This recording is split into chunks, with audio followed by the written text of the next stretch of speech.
Salut les amis de la brique, on se retrouve aujourd'hui pour une vidéo, et oui, sur Retour vers le futur. Alors voilà, c'est un modèle qui se décline en 3 parties, épisode 1, 2 et 3. Et ce qu'il faut voir, ce qui est vraiment top, c'est que toutes les pièces, comme vous pouvez le constater, sont sérigraphiées. Le convecteur temporel aussi. Et voilà, et donc du coup, on a juste simplement à bouger les roues, changer la plaque. On peut démonter ça facilement, hop. Et on peut rajouter ça devant facilement en enlevant ce bout. Et on le met comme ça. On change les jantes. Et on peut passer sur les 3 versions assez facilement. Et on a inclus un socle transparent pour le mettre en lévitation. Voilà, et bah, écoutez, moi, pour l'échelle du véhicule, même s'il a été beaucoup critiqué, je le trouve vraiment pas mal. Parce qu'effectivement, à l'échelle de ce véhicule, eh ben, il faut y arriver à faire quelque chose, c'est pas évident. Après, on peut critiquer les figurines. Celle-là, c'est la même qui sortira quelques années après dans Lego Dimension. Mais c'est surtout Emmett Brown qui est vraiment, sa coupe, elle est vraiment affreuse. Parce que le reste, vous allez voir, il change rien du tout. Ça sera exactement le même costume qui sortira quelques années après. Mais c'est vrai que c'est surtout la coupe de cheveux, vous allez voir, je vais vous montrer ça après, qui fait toute la différence.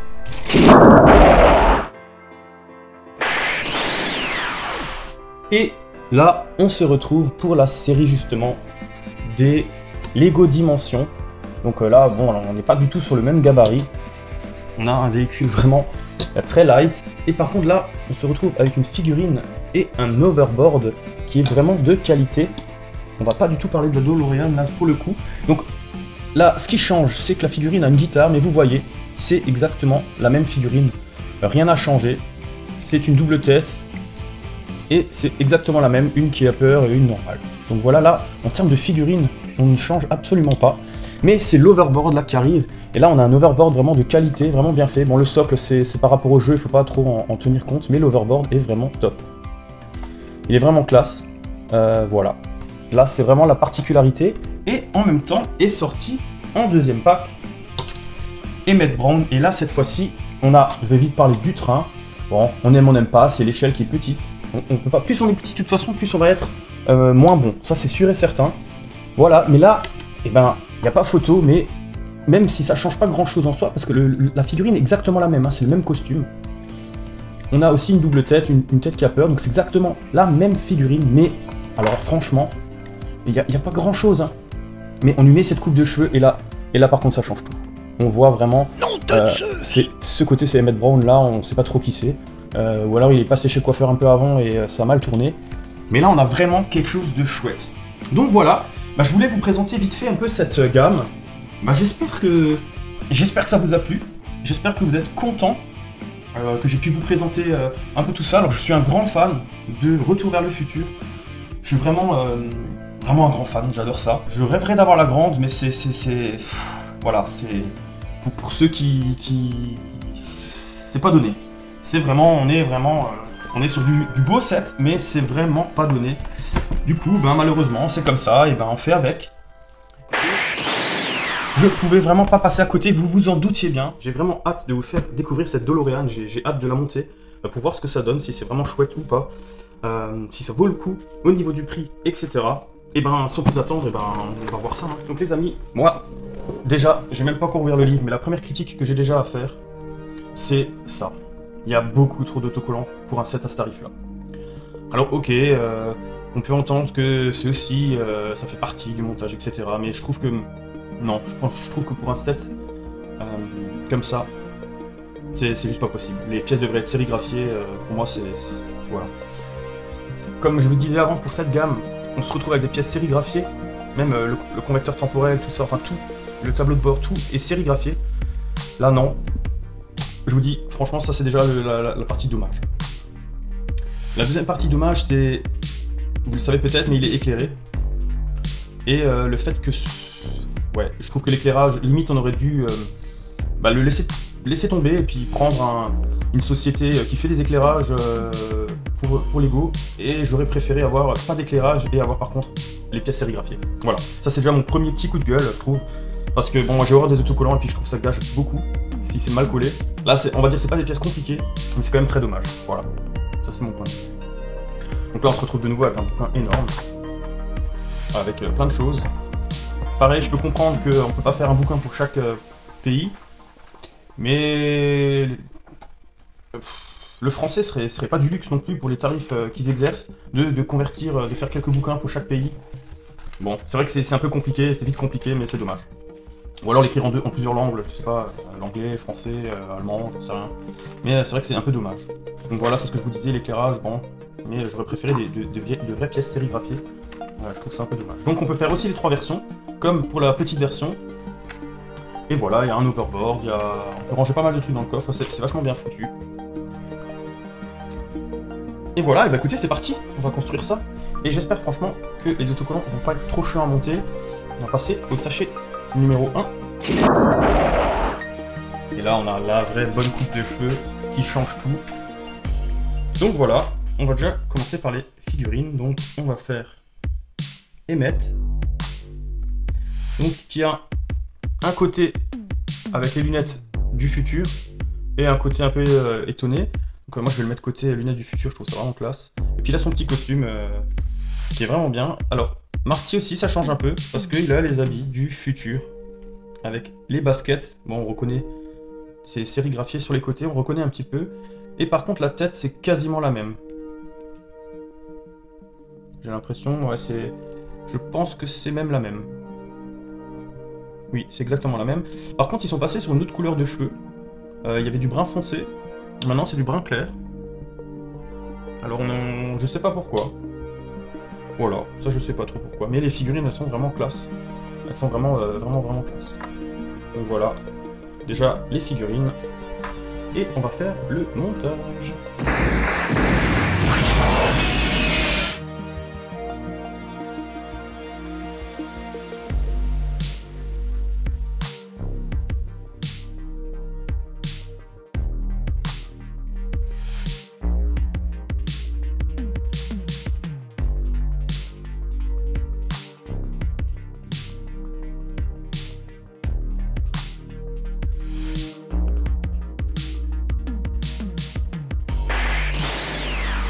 Donc voilà, on a fini le sachet numéro 1. Alors quoi dire, pas grand chose, hein, c'est un châssis et certainement le mécanisme pour les roues. Peut-être que vous ne le savez pas, mais on peut, avec ce mécanisme, basculer les roues. Donc voilà, la construction était sympathique. Il y a juste tout au début, les débuts du châssis, je sais pas si on le voit sur l'avance rapide, mais j'ai un peu galéré. Parce que le temps que ça soit rigidifié par les 2 barres qui sont là, une fois que c'était rigide, c'était assez simple. Donc voilà, bah écoutez, sans plus attendre, on va passer au sachet numéro 2. Alors je fais juste la parenthèse, et quand on voit des pièces comme ça pour un set qui est un véhicule, c'est quand même impressionnant. Et justement on les met là, alors on voit vraiment quand même la taille de l'engin qui sera vraiment énorme. Voilà, quand on voit là déjà le châssis, il est déjà plus grand que ce véhicule, hein. C'est vraiment impressionnant. Hâte de continuer.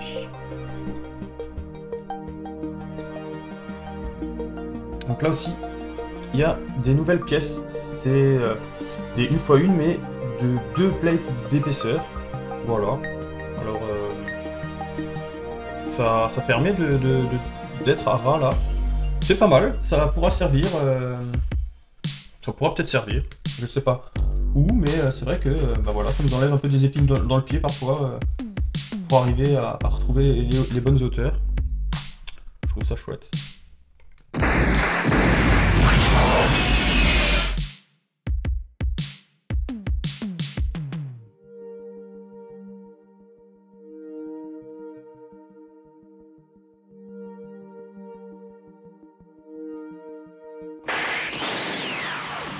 Et ben voilà, le sachet numéro 2 est fini et on va passer au sachet numéro 3. Alors là aussi, rien de particulier pour le montage, on a continué le châssis, un peu de définition je pense, du châssis, donc je pense que c'est déjà les côtés. Et voilà, et là on va passer à ce qui fait un mécanisme, peut-être le mécanisme des roues.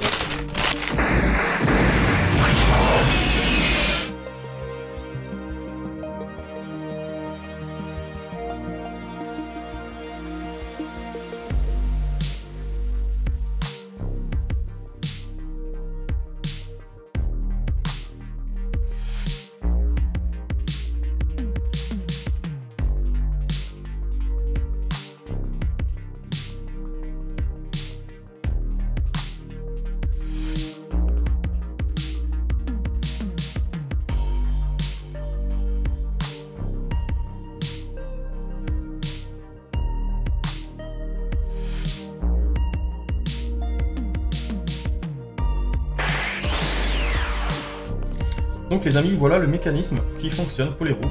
Donc c'était bien la construction du mécanisme. Donc là, je pense que c'est couché. Et là, hop, on est en mode relevé.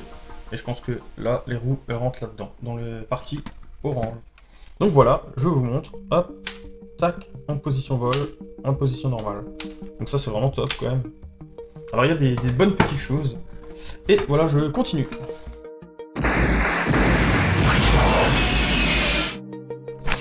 Et voilà, on a déjà fini le sachet 4. Donc ouais, voilà, encore, je le répète, hein, mais c'est vraiment très grand, c'est vraiment très mastoc. Donc on va passer au sachet numéro 4.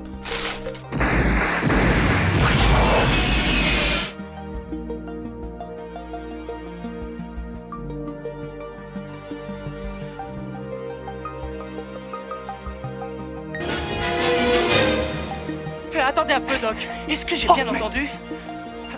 Vous dites que vous avez fabriqué une machine à voyager dans le temps à partir d'une DeLorean?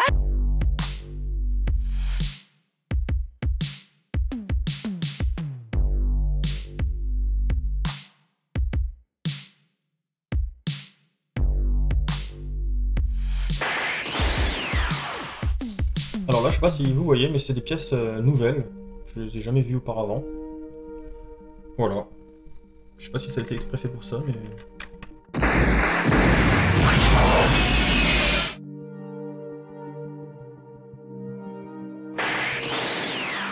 Et voilà, le sachet numéro 4 est terminé. Rien de particulier à dire. On a commencé à faire le capot avant, et puis des petites finitions à droite à gauche, comme le pare-choc devant, qui commence en bas à prendre forme. Et voilà, et puis là je sais pas, on attaque aussi des finitions, encore de toute façon là le châssis est fait, donc c'est plus les finitions. Donc on va continuer sur les finitions du sachet numéro 5.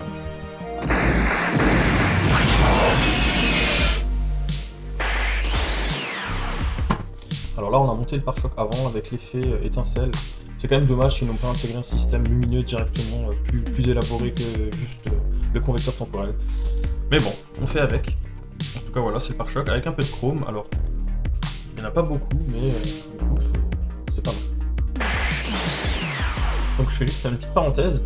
On dirait une tuile de toit, mais en fait, elle est biseautée, elle est en pente. Je sais pas si on voit, mais du coup je la fixe. Voilà, et on voit, elle est en pente. Elle est inclinée. C'est aussi une pièce, je pense, nouvelle, parce qu'elle ne dit rien du tout. Voilà. C'était la petite parenthèse, parce que c'est une pièce que je connais pas.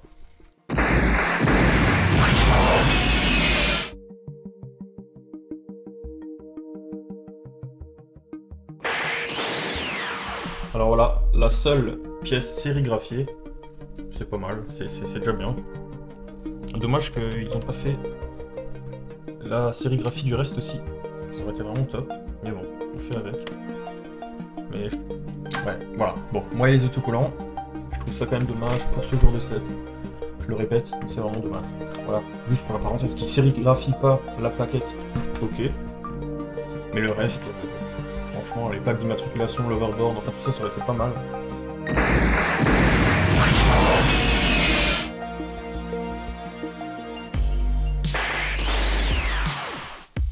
Bah voilà, on a fini ce sachet numéro 5, on va passer au sachet numéro 6.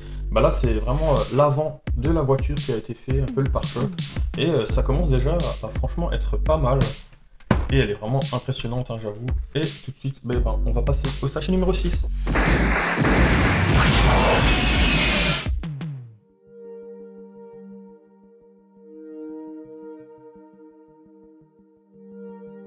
Allô?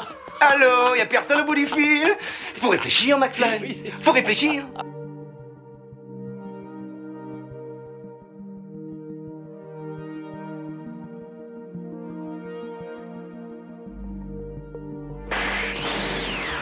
Bah, les amis, le sachet numéro 6 est fini. Alors là, c'était plus centré sur l'arrière et le pare-choc arrière. Alors franchement, ça commence vraiment à avoir de la gueule. Je trouve ça vraiment chouette. Et bah voilà, j'ai hâte. Je passe au sachet numéro 7.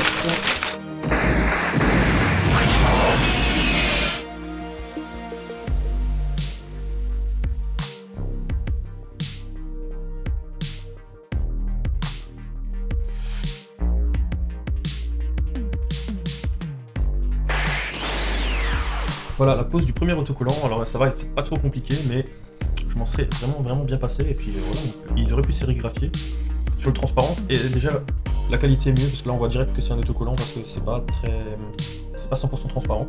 Ben voilà, bon, je le répète encore, hein, je trouve ça vraiment dommage à ce tarif que on n'ait pas encore plus de 7 adultes sérigraphiés.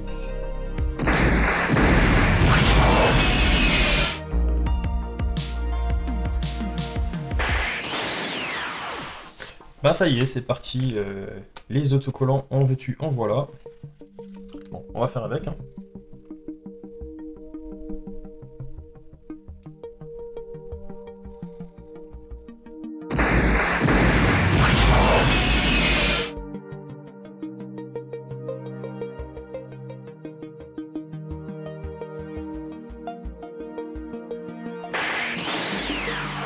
Bah voilà, le sachet numéro 7 est terminé. Et là franchement on a fait le pare-brise et l'intérieur, vraiment tout ce qui est... je sais pas si on voit en fait, voilà, tout ce qui est tableau de bord. Je vous montrerai ça plus en détail tout à l'heure, ça sera beaucoup plus simple. Donc voilà. Et là le convecteur temporel aussi qui est en place. Mais je vais vous montrer tout ça tout à l'heure, ça sera beaucoup plus simple. Et on va passer tout de suite au sachet numéro 8.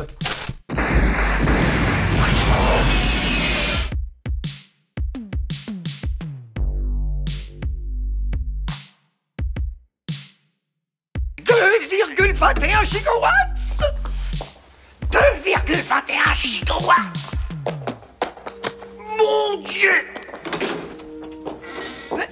Mais enfin, c'est quoi un gigawatt?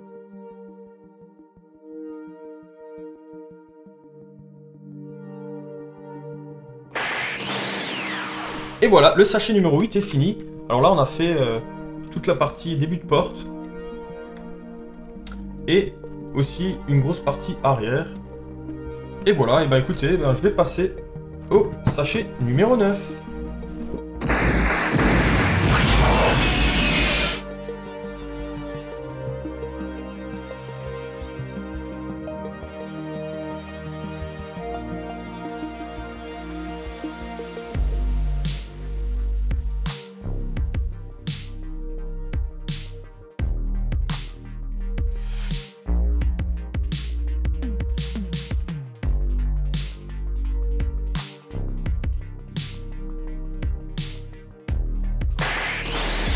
Donc voilà, on a fini le sachet numéro 9 et on va passer au sachet numéro 10. Donc le sachet numéro 9 c'était pour les portes. Alors effectivement, elle ne reste pas vraiment ouverte. Donc ouais, c'est dommage qu'elle ne reste pas ouverte, mais bon, voilà.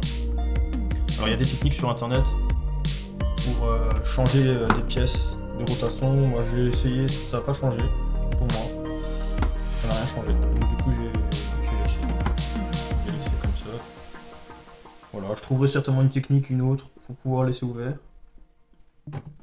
Et du coup, on va passer au sachet numéro 10.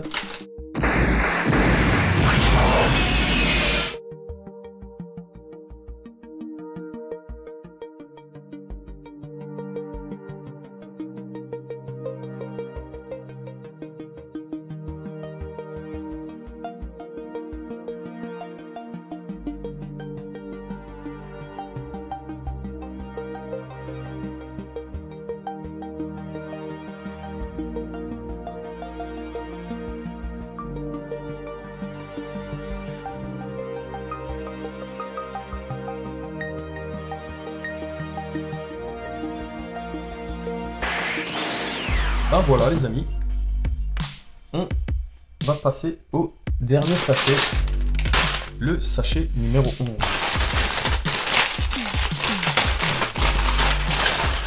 Où on va certainement s'attaquer aux finitions du capot, les roues et les différents éléments pour faire les 3 versions.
voilà les amis, j'ai enfin terminé.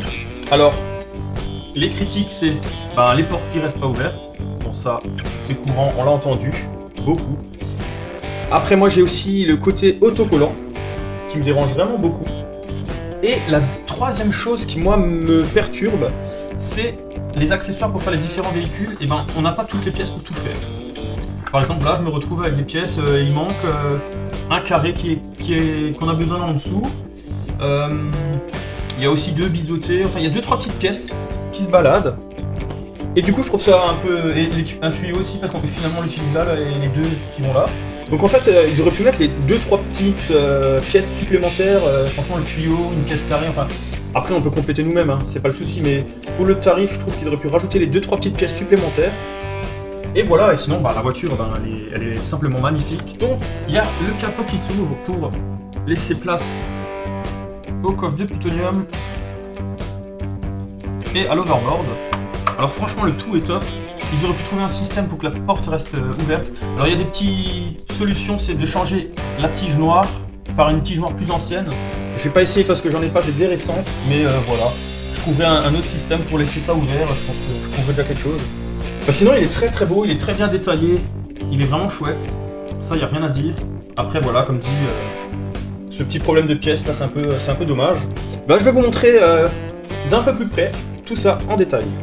Voilà un peu plus en détail, par exemple ici avec la malle de plutonium, le capot c'est vraiment très chouette, voilà les portes, et vraiment le cockpit il est vraiment très joli, il y a plein de détails, le tableau de bord, hein, on voit un peu au-dessus avec le guide de vitesse et tout, le convecteur temporel qu'on peut allumer du coup, et voilà moi je trouve pas non plus top, mais bon. Voilà, après il y a tous les détails, la plaque d'immatriculation et tout ça. Donc on peut se mettre en mode vol et pour ça rien de plus simple. Il suffit de tirer cette manette et en plus il y a déjà les cales. Et du coup voilà, elle est en mode vol et c'est comme ça que moi je la laisserai. Et voilà, je suis vraiment content, elle est vraiment chouette, elle est super. Il y a plein de détails, hein, vraiment. Elle est très détaillée. Après voilà, c'est l'échelle aussi, hein. Comparé à celle-ci, voilà, il n'y a pas photo quoi. Déjà, heureusement qu'à cette échelle-là, on arrive à faire quelque chose de plus ou moins bien. Quoique, il y a peut-être des petites choses qui auraient pu être modifiées. Et voilà. Sur ce, les amis, si vous avez aimé la vidéo, n'hésitez pas à liker, à partager, à commenter. Et n'hésitez pas à vous abonner si ce n'est pas déjà fait. Et sur ce, les amis, je vous dis à une prochaine vidéo. Ciao, ciao! Oh, nom de Zeus!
Tu veux ma photo, banane?